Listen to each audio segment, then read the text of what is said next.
Yadai surah, arti baina yadai di hadapan surat Ali Imran. Artinya keterangan tentang seputar surat Ali Imran sebelum kita mengkaji tafsirnya itu. Suratu Ali Imran minas suwaril madaniyati tawilah. Surat Ali Imran termasuk surat-surat madaniyah gitu, yang Allah SWT turunkan di Madinah dan sekitarnya setelah Nabi Muhammad hijrah. Ayat dan surat yang Allah turunin namanya madaniyah. Kalau sebelum hijrah semasa Rasulullah dari Mekah namanya makkiyah. Ini Ali Imran termasuk madaniyah at-tawilah yang panjang gitu. Jadi surat-surat Quran ada 3 macam. Ada yang panjang, ada yang sedang-sedang, karena kan bukan atu, panjang-panjang, sedang-sedang, dan ada yang pendek-pendek. Nah, ini termasuk Ali Imran minas suwaril madaniyati tawilah, surat madaniyah yang panjang, karena ayatnya lebih dari 100. Adapun kandungan surat Ali Imran, istamalat hadis suratul karimatu ala ruknaini hamain gitu. Ali Imran ini mengandung 2 rukun. 2 rukun maksudnya 2 bagian penting, 2 pembahasan penting gitu. Yang pertama yang dibahas dalam Ali Imran, yang rukun yang penting yang pertama, bagian penting yang pertama adalah al-aqidatul islamiyah. Awaluhuma ruknul aqidatil islamiyati sofiyah, rukun akidah Islam yang murni. Akidah yang murni. Kalau ada murni kan ada yang campuran, ada yang kotor. Nah, itu dikatakan syirik ya. Akidah yang dicampuri oleh kemusyrikan, kesirikan. Nah, ini yang dibahas dalam Ali Imran, akidah yang murni. Ma'adzikril adillah, maksudnya menyebut akidah yang murni. Bagaimana tuh pengertian akidah yang murni? Nah, ini disebut dalam Ali Imran. Tentu ma'adzikril adillah wal barahin ala wahdaniyati rabbil alamin, tentu disertai dengan penyebutan dalil-dalil atas keesaan Allah Rabbul Alamin, agar supaya akidah kita menjadi lebih mantap gitu. Maksudnya dalil-dalil di sini dalil akal atas keesaan Allah Rabbul Alamin. Itu kan namanya akidah yang murni. Yang kedua yang disebut oleh Ali Imran, rukun kedua adalah ruknut tasyri', yaitu mengenai syariah. Ada akidah, ada syariah. Wa bi khassah, khususnya syariah yang ada di dalam surat Ali Imran, bima yata'allaq bi ahkamil jihad, yang berkaitan dengan hukum jihad fi sabilillah, di jalan Allah gitu ya. Nah, inilah 2 rukun penting yang disebut dalam surat Ali Imran. Amma ruknul awal, adapun rukun pertama yang tadi dikatakan rukun akidah yang murni, ruknul akidah, faqad tanawalatil ayatul karimah, ayat suci yang ada dalam surat Ali Imran telah mengandung adillata tuh tadi, dalil-dalil tentang keesaan Allah. Yang kedua nanti dalil-dalil tentang kenabian, nubuwah, kenabian Muhammad sallallahu alaihi wasallam. Isbat sidqil Quran, nanti akan ya dikasih tahu dalil tentang kebenarannya Al-Quran. Ini kan semuanya menyangkut akidah, rukun iman ya. Wa annahu, bahwa Quran tanzilur rahimir rahman, Quran itu yang nurunin adalah Allah yang sifatnya rahim dan rahman.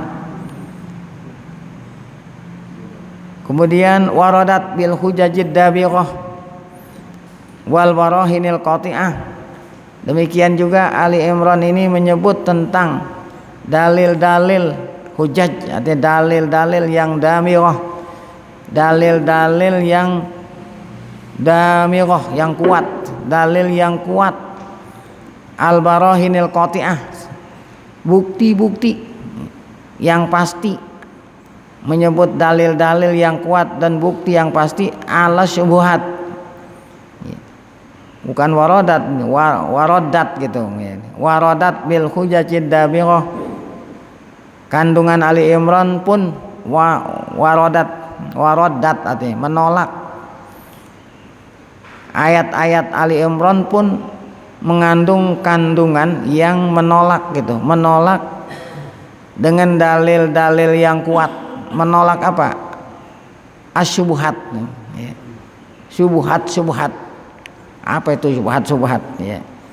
Syubhat, tuduhan-tuduhan yang di asaroha ahlul kitab, yang disebarluaskan oleh ahlul kitab, tidak lain adalah Yahudi dan Nasrani. Nah, bagaimana itu Ali Imran nanti akan menolak, menyanggah segala macam tuduhan-tuduhan yang tidak benar yang bersumber dari ahlul kitab. Nah, ini kan masalah akidah juga ini. Wa iza kanat suratul Baqarah, dan apabila surat Al-Baqarah yang sebelum Ali Imran ini tanawalatil hadisa aniz zumratil ula itu.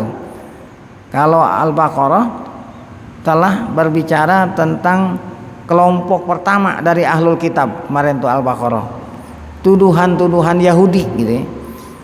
Wahumul Yahud, tidak lain adalah Yahudi.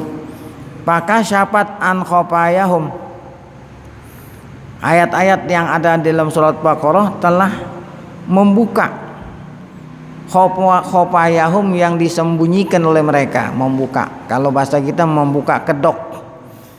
Kalau ayat-ayat Al-Baqarah telah membuka kedoknya Yahudi itu, kelompok pertama dari ahlul kitab, wa nawayahum, dan niat buruk mereka, wa azharat haqiqatahum, surat Al-Baqarah telah menampakkan hakikatnya mereka, wa man tawat alaihi nufusuhum syarirah, dan yang ada dalam hati mereka dari segala macam niat-niat yang jahat, di antaranya khubsin, niat mereka jahat, makrin, membuat tipu daya, kaidin, itu Al-Baqarah. Nah, kemudian Ali Imran di sini tanawalat az-zumratus tsaniyah, sedangkan Ali Imran berbicara tentang kelompok kedua dari ahlul kitab. Kalau tadi kan Al-Baqarah kelompok pertama Yahudi. Nah, kalau Ali Imran ini membahas tentang kelompok kedua dari ahlul kitab, yaitu tidak lain wahumun nasoro, orang Kristen ya. Alladzina jadalur rasul, mereka itu jadalur berdebat sama Nabi Muhammad SAW tentang amris Sayyidil Masih ya, tentang Sayyidil Masih, yaitu Nabi Isa alaihissalam, Isa bin Maryam. Nah, berdebat sama Nabi. Za'amu, mereka menganggap mereka meyakini kalau Isa bin Maryam itu anak Allah gitu. Wadda'u annahu salisu salasah gitu. Mereka mengaku meyakini kalau Isa itu salah satu di antara Tuhan yang tiga gitu. Kan ada Tuhan ada tiga kata-kata. Tuhan Bapa, Tuhan Anak, Tuhan Ibu. Ada lagi Tuhan Bapa, Tuhan Anak, Tuhan Ruhul Kudus. Tiga juga. Bal inna ba'dahum qala fi sya'nih. Bahkan ada kelompok Nasara yang berlebihan. Kalau yang tadi mengatakan Tuhan Isa itu anak, bukan Allah, anak Allah gitu, anak Allah. Itu masih mendingan dah. Nah, ada lagi yang berlebihan, nganggap kalau Isa itu bukan anak Allah, Isa itu Allah. Ada tuh kelompok Kristen yang wulu itu berlebihan, nganggap kalau Isa itu bukan hanya sekedar anak Allah, tapi Isa itu Allah gitu ya. Tajassada, Isa itu Allah yang tajassada, yang menyelusup gitu. Kan Allah itu Tuhan. Tuhan kan nggak kelihatan, dia nyelusupnya di tubuh Nabi Isa. Gitu. Nyelusup tajasad itu nyelusup bahasa kita. Fi surati bashar, di badan manusia, tidak lain adalah badan manusia itu Isa. Ila akhiri maftarah, dan lain-lain apa yang mereka apa yang mereka dustakan gitu. Dan lain-lain apa yang mereka dustakan tentang Nabi Isa ya. Nah itulah yang akan dibahas oleh Ali Imran.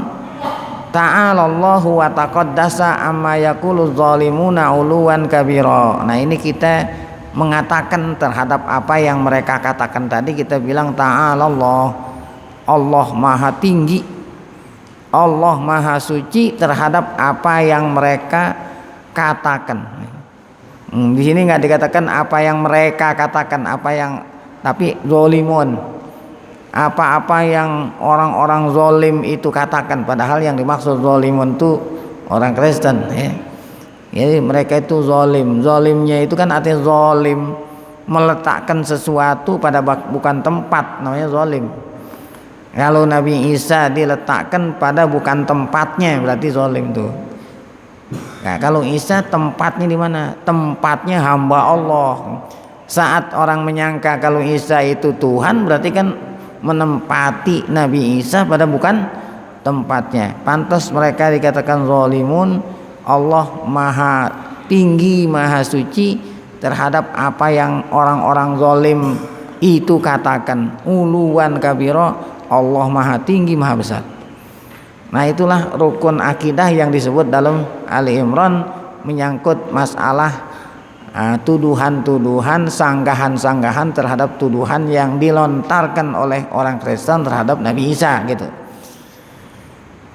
Adapun mengenai rukun kedua yang tadi dikatakan rukun syariah yang akan dibahas dalam Ali Imran, yaitu ar-rukun tsani, rukun syariah, tanawalatil hadisah. Nah nanti Ali Imran akan berbicara tentang jihad, tentang syuhada, orang-orang yang mati syahid di medan pertempuran. Amba'dil ghazawat, menyebut tentang peperangan yang terjadi zaman Rasulullah, khususnya perang Uhud. Wa ma fiha min durusin wa ibar, dan apa saja yang dapat kita ambil pelajaran dari peristiwa perang Uhud tersebut. Nah itulah kesimpulan dari kandungan surat Ali Imran. Baik. Nah, kita mulai membahas atau mengkaji surat Ali Imran. Yang pertama tadi dikatakan ruknul akidah. Di sini diberikan judul oleh Tuan Musannif dengan judul Sifatul Ilahil Haq. Sifat-sifat Tuhan yang benar ya. Sifat Tuhan yang benar. Bukan Tuhan yang dipalsukan gitu. Tuhan palsu gitu. Nah sekarang sifat-sifat Tuhan, supaya kita tahu mana yang benar gitu. Kalau kita nggak tahu sifatnya, ntar kita salah pilih gitu ya. Sifat-sifat Tuhan yang benar.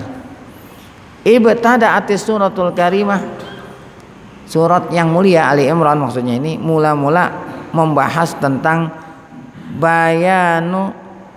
Ibtada'atis suratul karimatu bayanu Rabb, nerangin tentang Allah al-ma'bud, yang tadi dikatakan Tuhan yang benar, Allah yang disembah.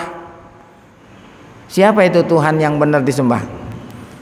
Allazi abda'a hadhil kainat. Nah ini dia, Tuhan yang benar disembah adalah Tuhan yang abda'a, menciptakan. Cipta, bikin. Tapi bikin ini bisa juga bikin niru. Orang udah lebih dahulu bikin, dia bikin juga diniru. Nah itu bukan cipta namanya, niru, menjiplak, menjiplak. Karena sebelumnya dia bikin sudah ada yang bikin gitu, dia niru. Nah itu bukan abdah. Kalau nyipta ini belum pernah ada yang bikin, dibikin. Nah itu namanya abdah. Tuhan yang benar disembah adalah Tuhan yang menciptakan al-kainat, alam semesta. Nah kalau umpamanya ada suatu agama mengatakan ini Tuhan, apakah dia nyiptain alam enggak? Nah kalau dia nggak nyiptain alam bukan Tuhan namanya. Dia itu makhluk, ya, bukan kholik. Itu di situ udah. Ya. Jadi menuhankan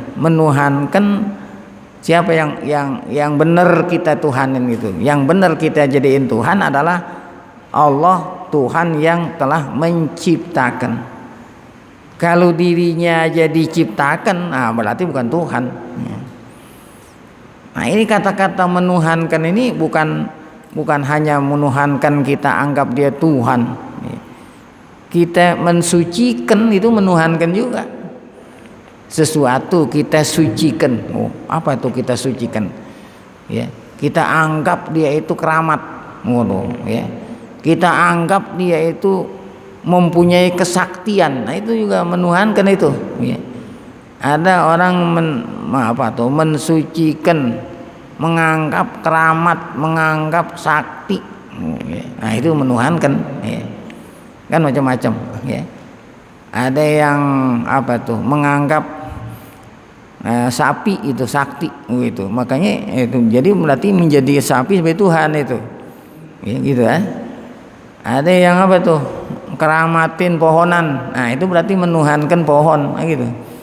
Ya, jadi kata-kata menuhankan itu artinya mensucikan, mengkeramatkan, mengkultuskan. Nah, yang boleh kita keramatin, kita saktiin, kita kultuskan tidak lain adalah Sang Pencipta alam. Kalau dia bukan yang mencipta alam, nggak boleh kita keramatin, nggak boleh kita anggap dia itu sakti.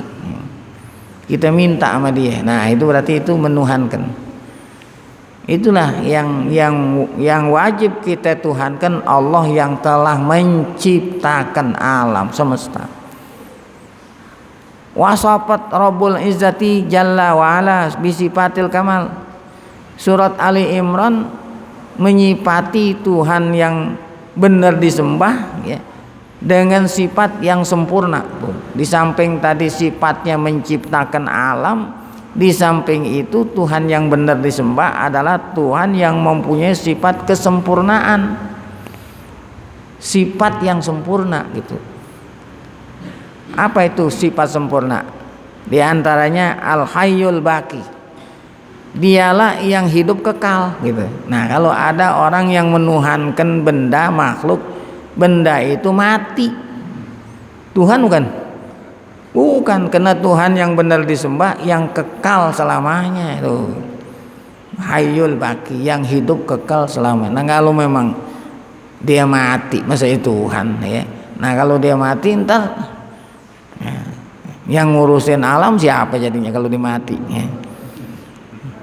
Daim sama juga kekal, la yapna wala yamut tuh, yang tidak binasa dan tidak mati. Nah, itulah sifatnya Tuhan yang benar disembah. Apalagi sifatnya Al-Qaim ala syu'uni ibadihi. Qaim artinya yang selalu memelihara hamba. Yang qaim yang selalu bekerja lah gitu, yang selalu bekerja ala syu'uni ibadih, ngatur hambanya, yang selalu bekerja mengatur hambanya, nggak pernah istirahat. Nah, kalau ada yang mengatakan Tuhan itu istirahat hari Sabtu, nah itu bukan Tuhan namanya. Kan Tuhan itu nggak pernah beristirahat. Ada yang bilang istirahatnya hari Minggu gitu. Itu makhluk namanya, bukannya Tuhan.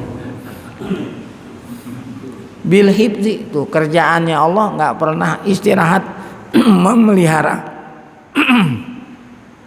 Hibdi, memelihara, riayah, memelihara hambanya. Memelihara hambanya, hambanya ini bukan hambanya kita doang, semua alam semesta kan hamba dipelihara. Sehingga apa dipelihara nih, ya. Apa aja hambanya dipelihara, diatur oleh Allah supaya terus berjalan dengan selamat gitu, namanya pelihara. Nih ada yang nyupir planet-planet di atas planet nih, bumi yang kita yang kita huni ya. Ini bukan berarti bumi ini ya ada tempatnya itu. Ini saya buku nih saya taruh di atas meja gitu ya. Saya taruh di atas meja. Baik, meja ada di mana? Di bawah, di mana? Di bumi. Nah, bumi di mana bumi adanya? Apakah bumi itu ada di atas bumi lagi gitu? Oh enggak, terapung-apung itu bumi gitu. Nah, kalau umpamanya terus-terusan di atas enggak ada habis-habisnya. Buku adanya di atas meja. Meja adanya di atas tanah. Nah, tanah itu bumi kan adanya di mana? Terapung-apung di udara. Siapa yang membuat bumi ini terapung-apung di udara nggak jatuh? Nggak jatuh. Siapa itu? No, Allah tuh. Jadi kalau seandainya Allah pakai istirahat, jatuh ini bumi. Ya kan gitu. Seandainya ente megang benda nih, ente megang benda, gue mau istirahat dulu kan, jatuh nggak nih? Nah, itu saya mau nyontohin kalau Allah tuh memelihara hambanya nggak pakai istirahat. Seandainya di istirahat atau dia mau tidur dulu, jatuh, masya Allah. Itu baru hanya bumi doang. Di samping bumi terapung-apung dia muter aja tiap hari muter. Ya, kalau seandainya Allah nggak pelihara, mungkin muternya bisa kegancangan, bisa terlambat. Nah, ini ente punya jam tangan, nggak pernah diakurin, pokoknya sebulan aja. Mas, itu baru kita ngomong baru bumi uang, belum yang lain-lain semua, nggak saling tabrakan. Masing-masing punya tempat edar. Masya Allah ya. Ini bumi, kalau mau tahu bumi muter, bumi ini muter, makanya terjadi siang malam ya, dia muter. Matahari sih sebetulnya diem itu, matahari diem aja gitu bersinar. Ini yang muter nih bumi kita sehingga kelihatan matahari. Jadi belahan bumi yang kelihatan matahari namanya siang. Belahan bumi yang kagak kelihatan matahari namanya apa? Nah, yang menyebabkan siang malam bukan berarti matahari matahari ngumpet, oh berarti malam ya. Mana matahari menampakkan dirinya siang, bukan, matahari tetap aja bersinar. Bumi kita nih yang muter ya, tiap hari nggak henti-hentinya ya. Kalau kelihatan belahan itu kelihatan siang, kalau nggak kelihatan malam. Tuh, sejak diciptakan Allah sampai sekarang terus nggak henti-hentinya. Mau tahu kecepatan bumi muter gitu, ente mau tahu kecepatan? Itu pesawat terbang itu, kecepatan pesawat terbang dari Cengkareng ke Jeddah 10 jam tuh. Itu 1 jam itu kecepatannya antara 600-700 kilo. Kalau ente punya mobil, ada 1 jam 100 kilo, 120 kilo mobil gitu. Ada kereta api yang cepat itu, mungkin 1 jam 300 kilo itu. Lalu kalau pesawat tuh bisa 600, bisa 700 kilo, cepatnya pesawat tuh. Makanya dari Cengkareng ke Jeddah 10 jam bisa sampai. Dulu kan orang naik kapal laut 2 minggu. Karena pesawat terbang 700 kilo 1 jam bisa sampai 10 kilo. Ini muternya bumi 1 jam ini 2000 kilo. Masya Allah. Jadi berarti bumi muternya ini lebih cepat dari apa? Cuman ente nggak terasa aja. Dari mana kalau 1 jam itu 2000 kilo? Pulau yang membujur dari barat ke timur, Pulau Jawa nih ya. Dari Merak sono, ujung Pulau Jawa dari Merak sebelah barat sampai ujung timur Pasuruan, itu 1000 kilo kira-kira. Membujur dari mana? Dari timur ke barat, kan matahari dari timur ke barat. Ini perbedaan waktu ya, dari Pasuruan ke Merak itu 1000 kilo, itu setengah jam ya. Jadi kalau orang Merak jam 7 nih, orang Merak jam 7, orang Pasuruan udah setengah 8. Berapa itu? Setengah 8, berarti 1 jam berapa? Ya setengah jam berapa jadinya? 1000. Kan setengah jam 1000. Nah kalau 1 jam berapa? 2000. Bumi ini muternya 1 jam tuh 2000 kilo. Masya Allah. Ente punya motor ya, rodanya nggak akan muter kalau nggak ada bensinnya gitu. Ente nggak punya bensin nih, rodanya muter nggak? Nah, siapa yang membuat ini bumi muter? 1 jam 2000 kilo. Masya Allah. Ente punya roda motor aja kalau nggak ada bensinnya nggak mau berjalan. Siapa yang membuat bumi ini muter 1 jam 2000 kilo kecepatan? Allah Rabbul Alamin, dialah Allah, nggak henti-hentinya. Emang pernah nih bumi ngantol? Jadi Allah Ta'ala tuh ya, qaim ala syu'uni ibadihi bil hifdzi war riayah wat tadbir, diatur. Wa huwallazi nazalal Qur'an, Tuhan yang benar disembah, Allah yang telah nurunin Quran ala khatimi khotami, boleh al-anbiya, kepada nabi penutup, yaitu rasul penutup, tidak lain Nabi Muhammad sallallahu alaihi wasallam. Kama anzala min qablihi at-Taurat wal Injil, sebagaimana Allah pun turunkan sebelum Al-Qur'an, Allah turunin Taurat dan Injil kepada siapa? Ala Musa, itu Taurat. Injil ala Isa ya, min anbiya Bani Israel, dari nabi-nabi Bani Israel. Nah sekarang kenapa Allah perlu nurunin kitab suci? Karena Allah yang menciptakan alam semesta, Allah menciptakan di antara alam kita ini makhluk manusia. Selain alam, selain manusia Allah ciptakan itu untuk manusia gitu. Alam ini semua Allah ciptakan buat manusia, bukan buat yang lain. Itulah Allah Ta'ala sayang sama kita semua. Wa khalaqalakum ma fil ardi jami'a, dialah yang menciptakan alam buat kita semua. Allah bikin emas, Allah bikin perak. Apa yang pakai kambing? Semua yang Allah ciptakan buat manusia. Kita diciptakan kemudian semua buat kita.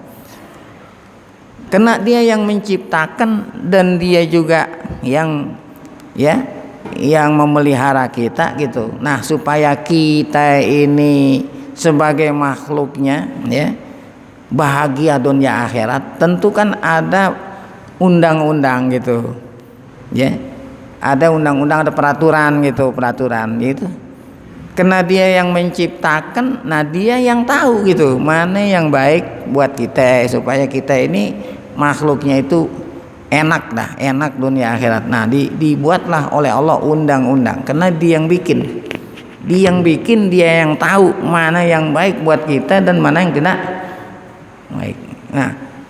Nah undang-undang Allah bagaimana supaya makhluknya ini ngerti dan supaya makhluknya ngelaksanakan undang, itulah Quran ya.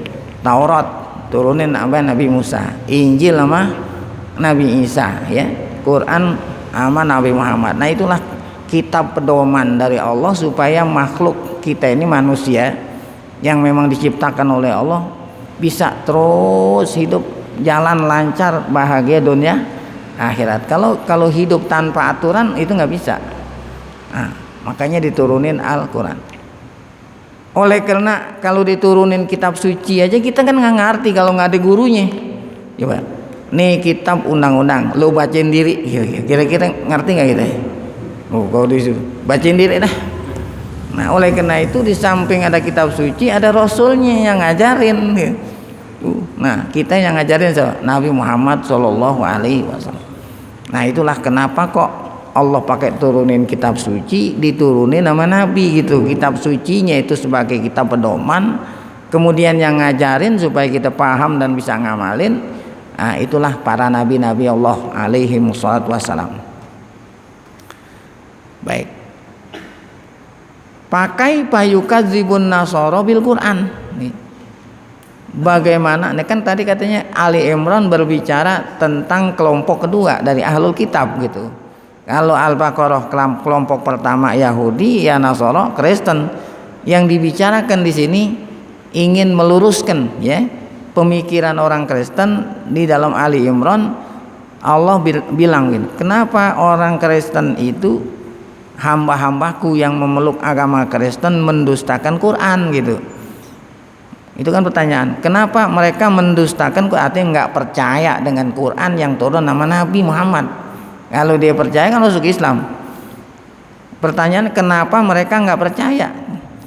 Kenapa ditanya kayak model begini? Kenapa kamu nggak percaya? Padahal Quran itu isinya sama aja gitu maksudnya. Padahal isinya itu sama aja dengan Taurat dan sama aja dengan Injil begitu. Ya. Nah kalau memang sama aja, kenapa kok yang ini kamu imanin yang ini enggak? Kan sama. Ya. Ma'anahu ja'a, padahal Quran itu Allah datengin musaddiqon, membenarkan ma baina aidihim, membenarkan isinya Injil. Tapi Injil yang dibenerin oleh Quran bukan Injil yang buatan orang. Ya. Injil yang memang Allah turunin namanya Nabi Isa, bukan yang Injil yang buatan orang. Nah Injil yang diturunin nama Isa udah nggak ada. Yang ada sekarang Injil yang dibikin. Siapa yang bikin Injil? Ya, nah tergantung namanya. Kalau Injil Mata, yang bikin Mata kan gitu. Nah kan udah ketahuan kan. Kalau mereka bukan Mata, Matius. Berarti itu Injil yang bikin siapa? Matius, bukan Injil Nabi Isa itu. Ada Injil Markus. Nah, Markus berarti yang bikin Markus. Jadi yang dibenerin oleh Quran bukan Injil Mata, bukan Markus, bukan lagi ada 4 itu. Ya. Nah, Injil yang diturunin oleh Nabi Isa. Itu kata Ali Imran. Ya. Nah, inilah ayat yang kita bilang tadi, mulailah ayat yang mulai Ali Imran menerangin tentang sifat Tuhan yang benar disembah, berdialog sama orang Yahudi. Inilah ayat Ali Imran yang berbunyi Bismillahirrahmanirrahim, alif lam mim, Allahu la ilaha illa huwal hayyul qayyum. Tadi itu tafsirnya Allah yang hidup senantiasa, tidak pernah mati, kekal, yang selalu ngurusin hambanya itu Allahu la ilaha illa huwal hayyul qayyum. Nah kemudian dialah Allah yang nurunin tadi itu ya, Taurat sama Nabi Musa, Injil sama Nabi Isa, Quran sama Nabi Muhammad. Nazzala alaika, Allah turunin kepada engkau wahai Muhammad Alkitab, maksudnya Quran. Padahal Quran itu musaddiqon lima baina yadaih, membenarkan kandungan Taurat dan Injil ya, min qablu yang diturunkan Allah sebelum Quran. Hudan linnas, semua kitab-kitab suci Allah turunin untuk memberikan petunjuk tuh supaya kita nggak salah jalan gitu ya. Anzalal Furqan, nah ini Quran. Innal ladzina kafaru bi ayatillah. Nah kalau memang Allah udah terangin seperti itu, mereka masih tidak juga percaya, masih tetap kafir. Nah ancamannya, resikonya adalah lahum azabun syadid. Nah udah diterangin sama Allah ya. Nah mereka itu adalah disediain azabun syadid. Apa itu azab? Siksaan yang pedih ya. Nanti di akhirat masuk neraka. Wallahu azizun dzuntiqam. Allah aziz, Allah maha perkasa, dzuntiqam. Nanti akan menyiksa hambanya yang tidak taat sama dia ya. Nah kalau Allah menyiksa, bukan Allah kejam, adil kan udah diterangin ya, kalau ente begini, kalau ini begini. Nah ente melanggar aturan, ketika ente melanggar aturan dihukum, bukan berarti Allah zalim, ente sendiri kan begitu, ente sendiri yang zalim ya, gitu kan. Udah undangnya udah undang-undang. Baik, nah ketika hambanya taat, Allah masukin ke dalam surga ya, bukan berarti hambanya itu, nah itu namanya rahmat Allah gitulah. Karena kita ini hamba, sebetulnya hamba Allah. Kayak yang namanya hamba Allah, Allah mau apain juga boleh aja. Seandainya nih kita menjadi hamba Allah yang beriman, Allah masukin ke dalam neraka, boleh aja yang punya dia kan gitu. Ya, punya, nah ente punya apa? Ente punya teh, ente mau minum boleh, mau apa boleh. Ya, seandainya itu hambanya taat, dimasukin ke neraka boleh nggak? Boleh hambanya, tapi rahmatnya Allah yang bertakwa masuk. So, hambanya yang macam-macam, keadilannya Allah, Allah masukin ke mana? Ke neraka. Nah, itulah ya, sekilas pandang tentang awal dari yang dibahas dalam surat Ali Imran gitu. Ada yang nanya nggak nih?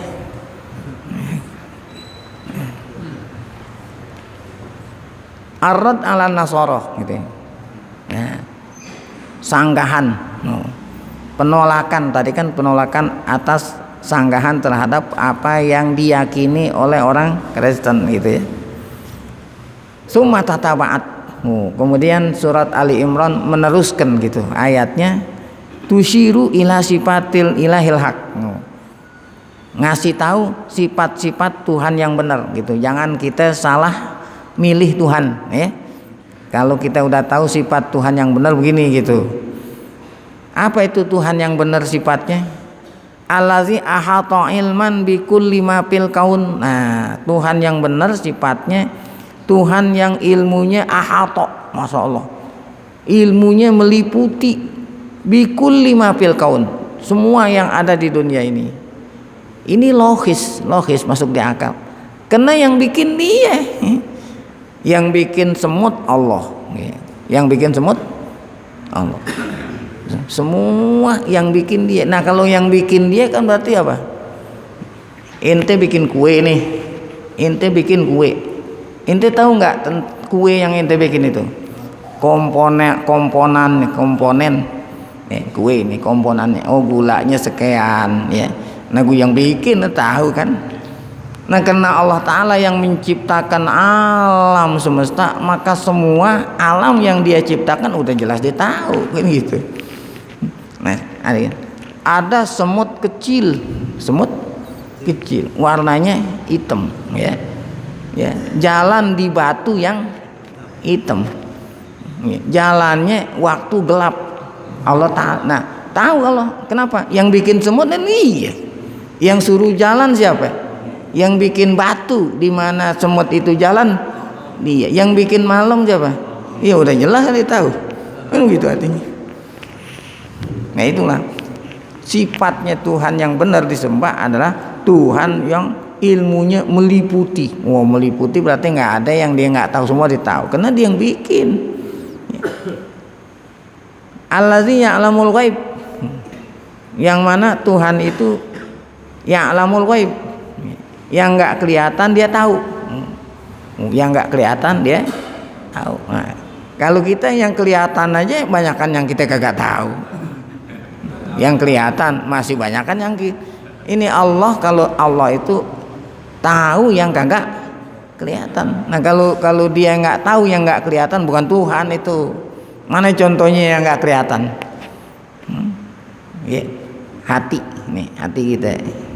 Nih sekarang hati ente ngomong. Saya tahu nggak kalau hati ngomong? Nggak, karena di dalam Allah Ta'ala tahu. Siapa hambanya yang ikhlas, Allah Ta'ala tahu. Siapa hambanya yang nggak ikhlas, itu kan urusan hati. Itu ya'lamul ghaib, yang nggak kelihatan Allah Ta'ala tahu. Waro'al astar. Nah, ini tafsir ghaib ini. Apa itu ghaib? Artinya yang di belakang tutupan. Berarti kan yang nggak kelihatan. Ya, ada yang di belakang tutupan sekarang, itu yang ada di hati kita. Bisa juga yang ditutupin yang akan datang besok hari, apa yang terjadi kita nggak tahu. Nah, itu gaib juga namanya. Allah Ta'ala tahu. Emang dia yang nyiptain corona Allah. Kok kenapa ente takutnya sama corona? Harusnya kita takut sama siapa? Sama yang ngirim corona Allah. Masa iya coronanya takut ya. Nah, setelah kita akhdul asbab, atau akhdul asbab itu diperintah masyru' ya.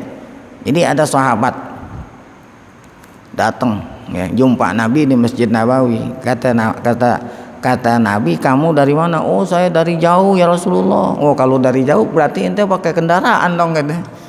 Dulu kan kendaraannya onta. Nah, iya ya Rasulullah, saya pakai onta. Mana onta ini? Saya taruh di luar masjid. Saya tawakal aja katanya gitu. Ya, saya bawa kendaraan di luar masjid sono saya taruh, nggak diikat tuh onta. Saya tawakal sama apa kata Nabi? Iqil wa tawakal. Nah, apa itu artinya?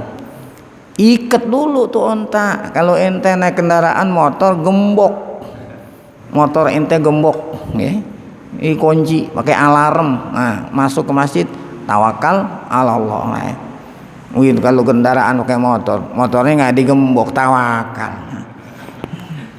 Ya. Nah, ikat dulu, gembok. Nah, ini corona, gemboknya gimana? Ya itu tadi peraturan kesehatan. Ya. Orang mau makan katanya, orang mau apa, saya cuci tangan dulu. Nah, kita alhamdulillah orang Islam berapa kali cuci tangan? Mau uduk cuci tangan, mau ini cuci tangan, ini cuci tangan. Peraturan kesehatan. Udah setelahnya itu nggak usah panik, serahin nama Allah. Itu kan ikil wa tawakal. Jadi yang ditakutin apaan? Coronanya. Yang kita takutin Allah. Kenapa Allah Ta'ala kirimin corona? Oh, karena hamba-hambanya ini sudah melewati batas. Ya. Allah Ta'ala sengaja, ya, ingin supaya hambanya itu kembali kepada Allah. La'allahum yarji'un. Ya gitu. Ya. Nah, kita serahkan sama Allah Subhanahu Wa Ta'ala. Kita banyak bertakwa sama Allah. Ya. Semoga Allah Ta'ala yang melihara kita. Bukan masker yang melihara kita. Siapa? Allah Ta'ala yang telah ngirim dan menciptakan apa? Corona. Baik. Ya'lamul ghaib allazi khalaqal basyara. Tuh, dialah Tuhan yang benar yang telah menciptakan kita ini sejak dari arhamil ummahat, dari rahim ibu kita. Sawwarahum, Allah yang membentuk kita kama syaa, sebagaimana yang Allah kehendaki, bukan yang dikehendaki oleh bapak dan ibunya. Bapak dan ibu pengen punya anak yang rambutnya keriting, tahu-tahu anaknya lurus. Nah, berarti yang menghendaki menciptakan siapa? Allah. Bi askalin mukhtalifah, bentuk macam-macam sesuai dengan kehendak Allah. Minhumul abyad, tuh ada yang putih, wal aswad, ada yang hitam, ada yang ahmar. Ahmar kan merah, ya. Ada yang laki, ada yang perempuan. Ya. Pengen banget dapat anak laki, lahir perempuan. Ada yang udah lama berkeluarga, nggak dapat anak. Nah, semua Allah Ta'ala. Wa minhumut tawil wal qasir, ada yang pendek, ada yang jangkung. Hadza burhan. Nah, ini adalah bukti sati yang sangat jelas. Alata. Nah, dialah sendiri yang menciptakan. Tuh. Dia ini bukti tentang keesaan Allah, gitu ya. Dialah yang milih, yang menentukan ini putih, ini pendeknya sekian, ini macam-macam, dia sendiri. Kenapa? Ada orang gak ngerti. Kenapa kok ini sebagai bukti keesaan Allah gitu? Gitu kan? Bukti keesaan Allah. Bukti keesaan Allah dalam hal ini, semua ini tercipta. Ada yang putih, ada yang ini, ada yang itu. Seandainya nih yang bikin lebih dari satu gitu, yang bikin lebih dari satu, bisa nggak? Kagak. Saya mau bikin buku nih, ya. Yang bikin ada 2 orang, ya.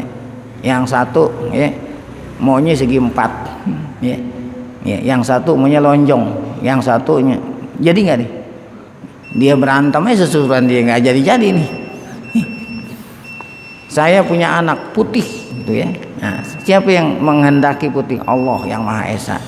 Ente punya anak hitam, gitu. Siapa yang bilang?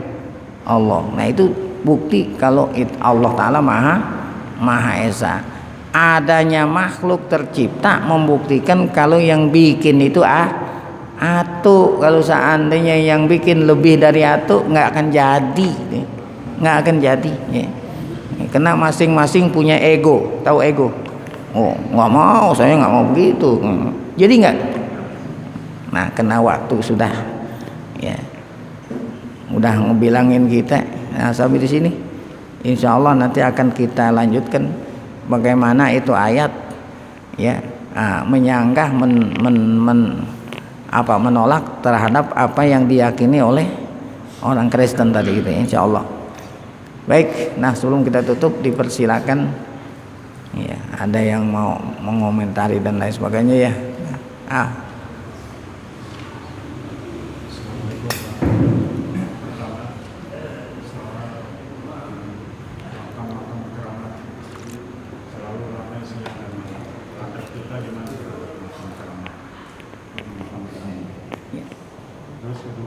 Yang pertama belum kedengeran. Makam yang keramat.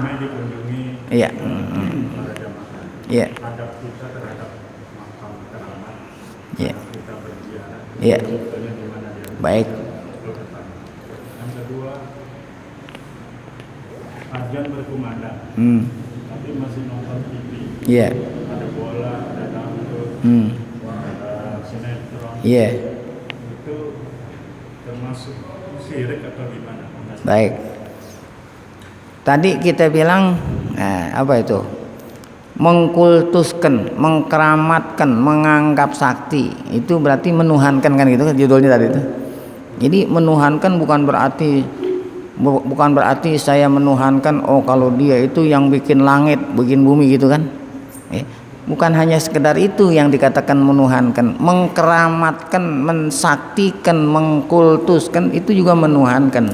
Nah, sekarang yang menjadi pertanyaan, kalau saya ziarah ke makom waliyun min auliyaillah gitu, apakah saya termasuk orang yang mengkultuskan gitu? Jawab pertanyaan kan gitu. Adab kita gimana? Adab. Iya, makanya dengerin dulu saya ngomong gitu. Kan pertanyaan begitu kan. Jawabannya tergantung.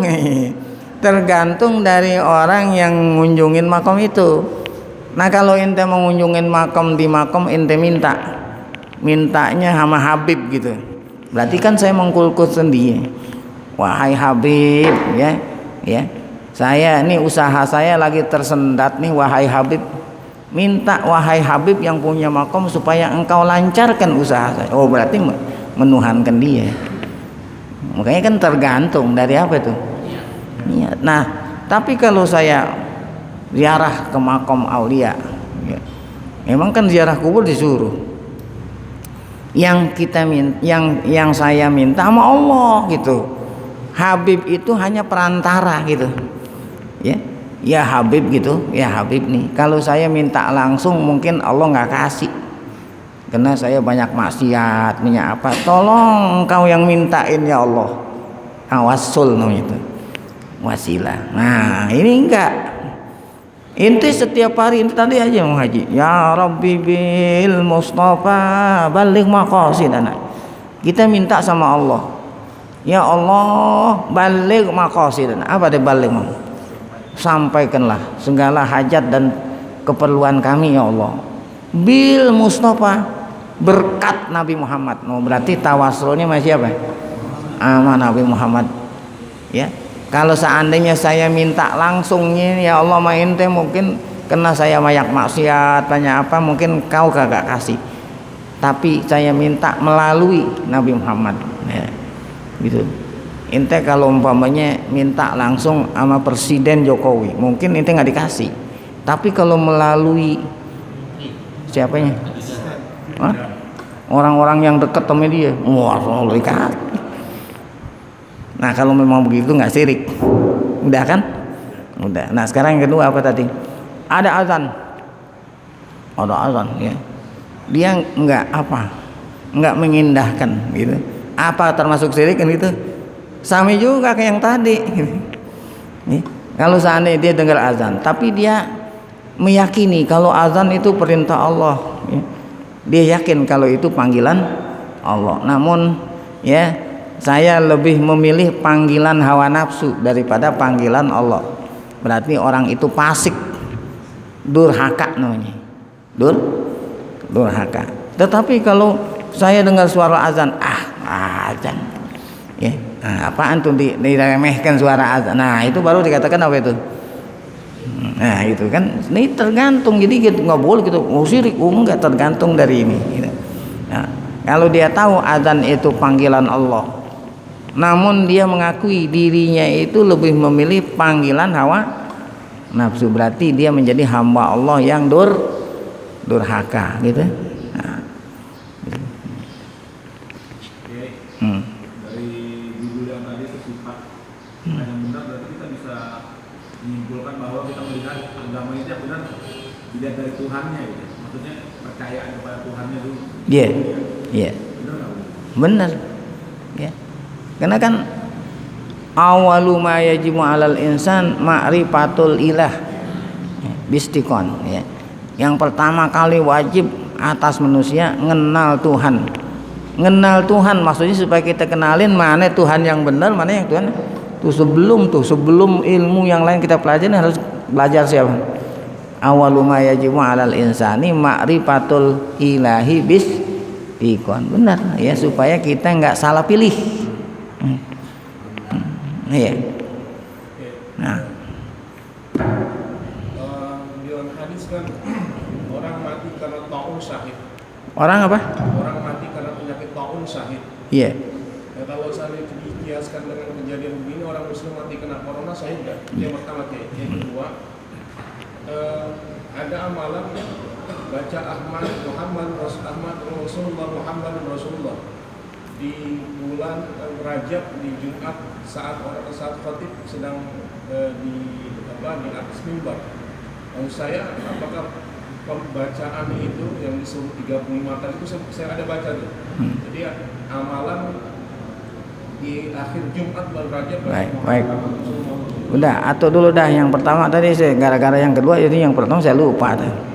Apa yang pertama? Oh, orang mati ya. Orang meninggal dunia dengan sebab kena penyakit taun gitu, syahid ya. Tergantung juga tadi. Kalau dianya orang nggak beragama Islam masih syahid ya. Pertama dia itu orang yang beriman. Keduanya mati syahid apa? Akhdul asbab dulu tadi itu ya. Akhdul asbab. Contoh akhdul asbab yang dilakukan oleh Sayyidina Umar tatkala terjadi taun amwas di Damaskus.